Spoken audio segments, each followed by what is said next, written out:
सुलेमान ने कहा, अच्छा, हम देखेंगे तूने सच कहा है या तू झूठा है।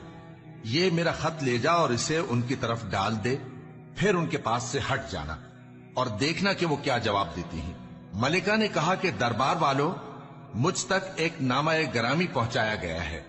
वो सुलेमान की तरफ से है और मजमून ये है कि शुरू अल्लाह का नाम लेकर, जो बड़ा मेहरबान निहायत रहम वाला है, बाद इसके ये कि मुझसे सरकशी न करो और मुतीओ फरमाबरदार होकर मेरे पास चले आओ। खत सुनाकर कहने लगी कि ऐ अहले दरबार, मेरे इस मामले में मुझे मशवरा दो।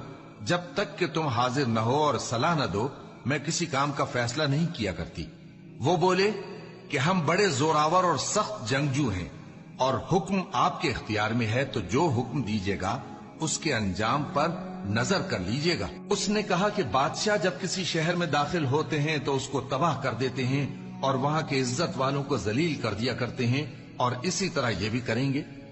और मैं इनकी तरफ कुछ तोहफा भेजती हूं और देखती हूं कि कासिद क्या जवाब लाते हैं। बस जब कासिद सुलेमान के पास पहुंचा तो सुलेमान ने कहा, क्या तुम मुझे माल से मदद देना चाहते हो? सो जो कुछ अल्लाह ने मुझे अता फरमाया है वो उससे कहीं बेहतर है जो तुम्हें दिया है। हकीकत यह है कि अपने तोहफे से तुम ही खुश होते